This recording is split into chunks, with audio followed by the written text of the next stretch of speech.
Hey guys, today I'm going to be working on this 1976 Westfalia bus. So this is an original California car. The current owners bought it in San Francisco and then they brought it back to Portland, Oregon with them. And they lived there for a while before they finally brought it here to South Carolina where they live now. A few years ago I went through and replaced all the vacuum hoses and the fuel lines and got this car running great, and it still runs great, but it is time for some new spark plug wires and a distributor cap, things like that. So that's what I'm going to be doing. And the owner often works late, so he comes home at night, and so he doesn't get to drive this very much since he says he can't really see anything with the headlights. So I'm going to be upgrading the headlights and making a harness to go in here, so that way he'll have much brighter headlights. So this van uses the same 7-inch sealed beams that are used on older Porsches, and you can see here that I've upgraded the lights to H4. The original sealed beams had a 35 watt low beam, while these have a 55 watt low beam. And in order to get the most out of these lights, you need to build a harness. So you can see the wiring harness here, and I'm going to be building something similar for the van. So here are some of the parts I'm going to be installing. First up, I have a tune-up kit.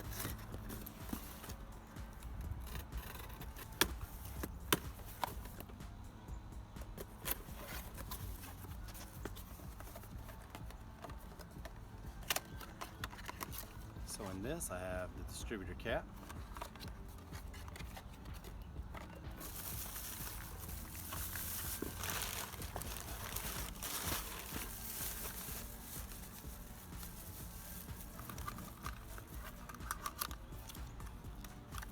I have the rotor button in this box.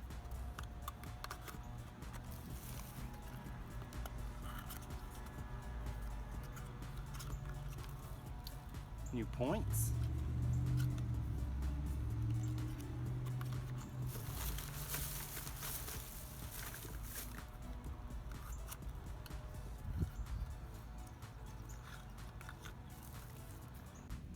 And here we have the condenser.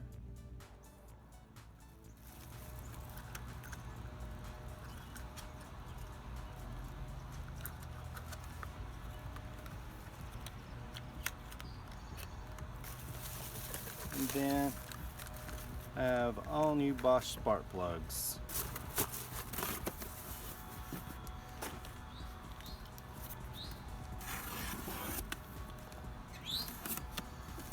So in this box I should have the H4 bulbs. I'll go ahead and open these up so you guys can see it.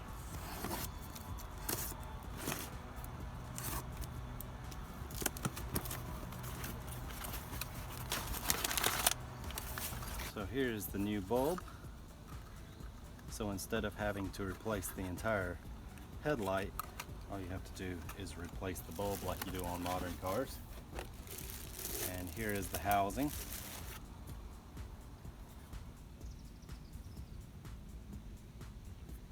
So I believe I'm going to try and install these headlights first.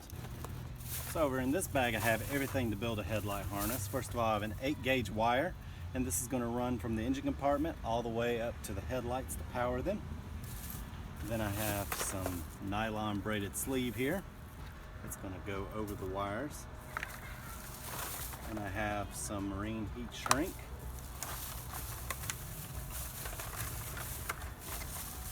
Next I have some new sockets for the headlights, so that way the original harness can stay intact. And of course I have new wiring here.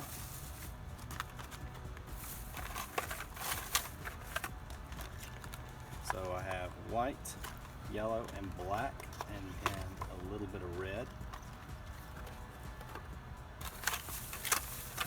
I also have new sockets for the relays.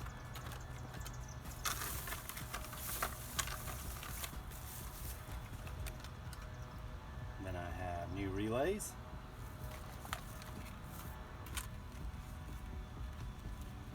course, I have a new 40 amp fuse and some spade terminals.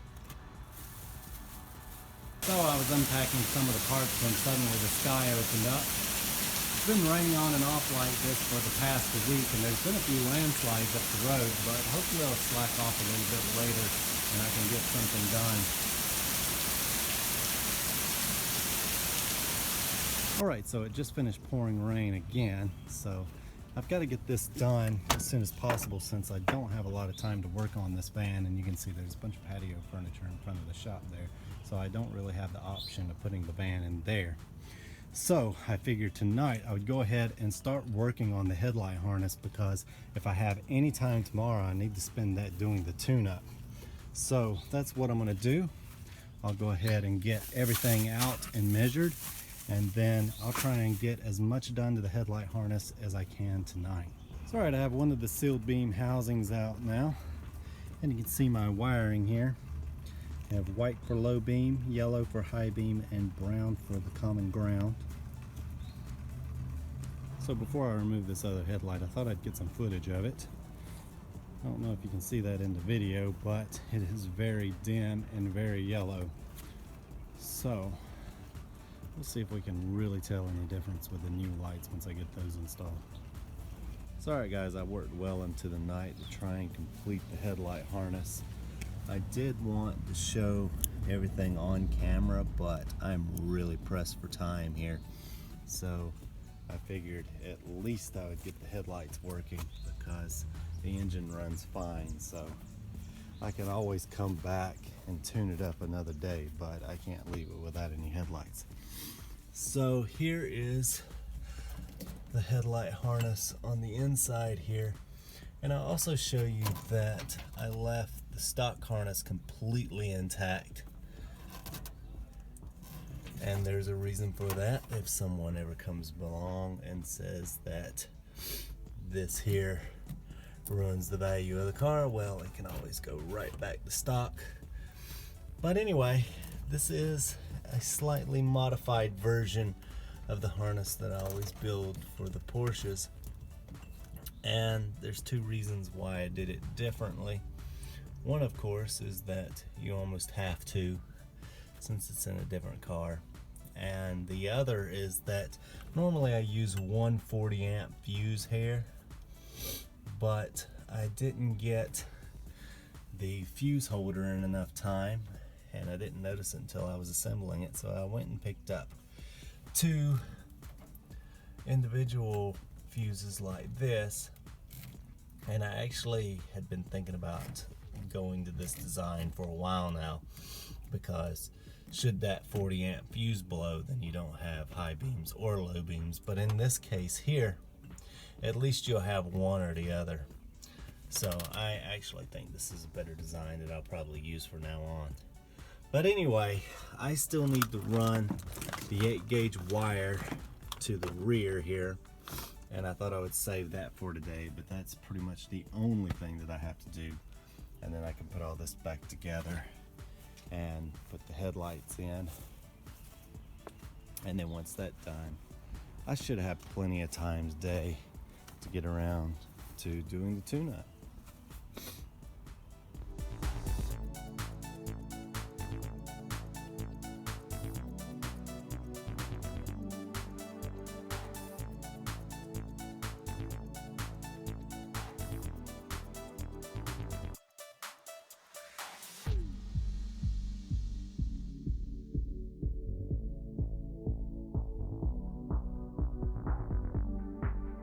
Alright, I have the new headlights in now. Next I'll run the power wire to the rear. So this is the power wire, and I'm going to be running it all the way to the rear underneath the car. Now normally on cars I like to run it through the interior, but that's not really an option on this old van. So I'll just have to be very careful to keep it away from exhaust and things like that. But there's already a load of wires and cables and things like that that run underneath, so should be pretty safe. Alright, so I've got this power wire running out this hole from the factory now, and it's just sitting down on the ground here. So next I'll just need to run it to the rear. Alright, so you can sort of see how I ran the power cable here. And I made sure to zip tie everything out of the way so that way it doesn't interfere with anything. So here's how everything looks back here. I just followed the starter wire in through the firewall there and then brought it over. Should be well shielded from heat since that's where all the other wires are going. And then I just brought it over to the battery. Now normally I'd attach this to the back of the alternator, but that proved rather difficult to get in there. So I think this will work just fine. Alright, now I have the power cable installed. I went ahead and mounted the relays. I thought it would be best to put them next to the fuse box here. And I've got the lights on now, so let's go around and check it out. So here's the low beam, and here's the high beam.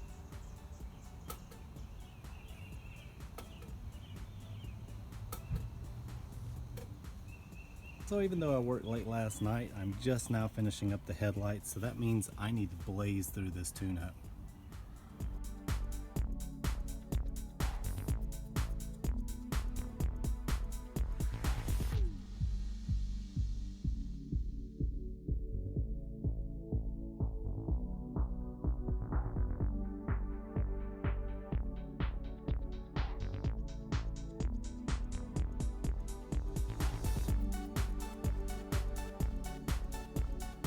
Alright, I got all the old spark plugs out.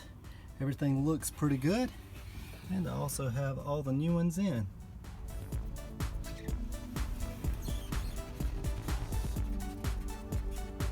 So I have the new distributor cap set up next. So I'm going to go ahead and install the spark plug wires onto the spark plugs.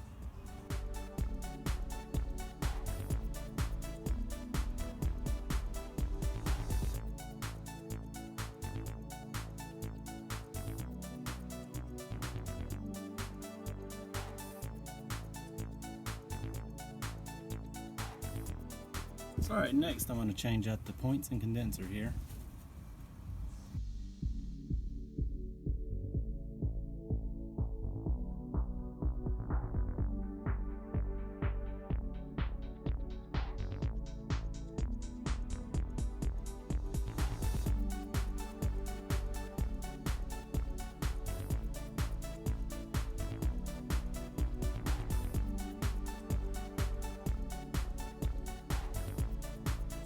So alright, I now have the condenser and the points in. They're gapped and greased. I also have the new rotor button on.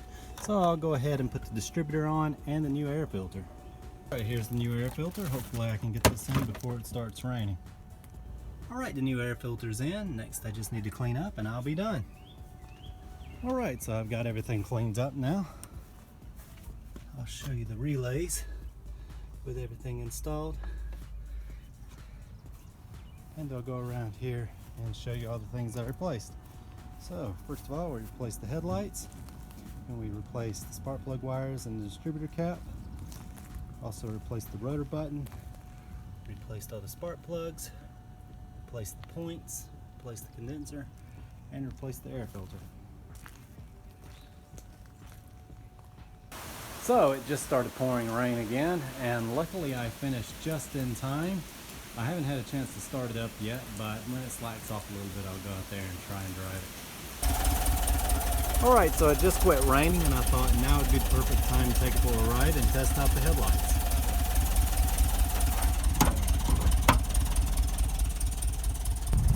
It's alright, I just thought I'd circle the block right quick and take it for a quick test drive and see how the engine's running and how the headlights look. And so far, everything is working perfectly. So alright guys, I just got back and the car did great. If I have some time tomorrow, I'll take it out for another test drive, but tonight I just wanted to see what it was like driving with the new headlights, and I think the owner's going to be very happy with them. So alright guys, I had to charge the battery this morning before I could take it on a test drive. Since this car isn't driven every day, the battery has a tendency to run down, and it started twice yesterday, but I could tell it was getting a little weak before the test drive, so I was a little sketched out. Whenever I pull up to a red light, I thought at any second that the car could stall out and then I'll be stuck there or have to roll it off. But everything went well, but I do believe that this car needs a new battery. So anyway, you can see all the new parts in there, the new distributor cap, the new spark plug wires and things like that. A few years ago I went through and replaced the fuel lines with ethanol proof lines, so everything should be good to go now, and they'll be enjoying this car for many years to come. So alright guys, the battery should be charged up now, so let's go take it on a test drive.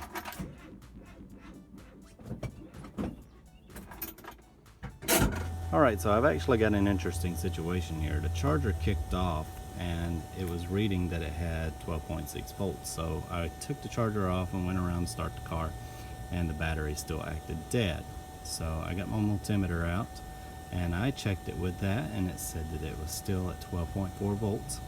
So I tried turning the lights on, but the lights are really dim, and as you can see, the terminals are clean and everything. So I'm thinking that there's dead cells in this battery, but it's really hard to say. As of now, I have the charger back on here and it's reading 14.6 volts going into the battery, but I'm not sure what's going on or if I'm going to get this to start or not. So I'll go ahead and show you guys what's going on here. This battery's been charging for over an hour and that's all it's got. And then of course I'll go back there and I'll say that the voltage is fine.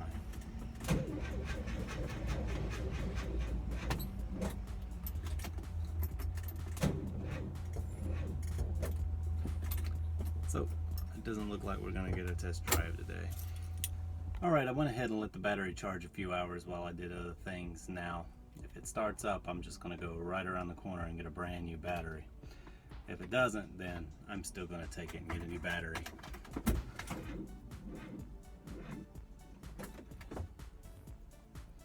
Alright, so I'm going to take the battery out and I'm going to go get a new one. Alright, so I've had the battery off the charger for about 30 minutes now, and I thought I'd go ahead and check the voltage again. As you can see, I'm still at 12.7 volts, and I'm measuring the voltage here so that way I can assure that the engine is getting a good ground, and that means the starter is getting a good ground. So the starter should be working perfectly, but it doesn't really make any sense that I have that much voltage and yet it can barely muster enough energy to turn the engine over, and if I try and do it twice, then you can't get anything out of it. So I'm thinking that there just isn't enough amps in the battery. So I'm going to take it and have it checked. Alright, so I'm here at Advance Auto and I'm having them test this battery.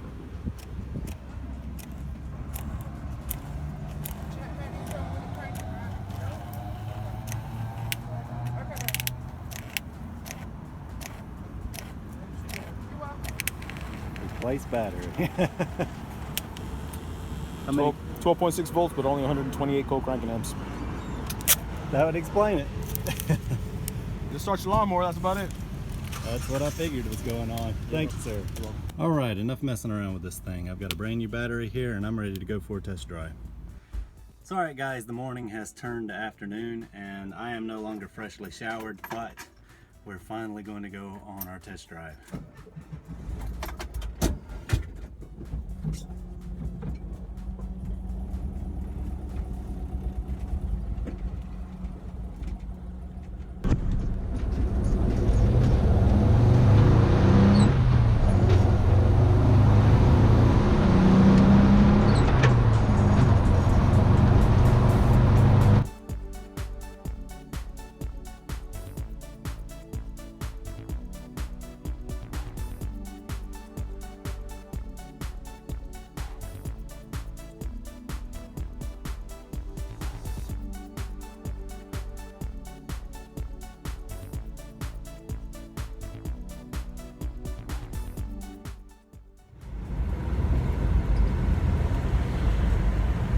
Alright guys, I just thought that was interesting. I've never actually seen a battery fail like that before.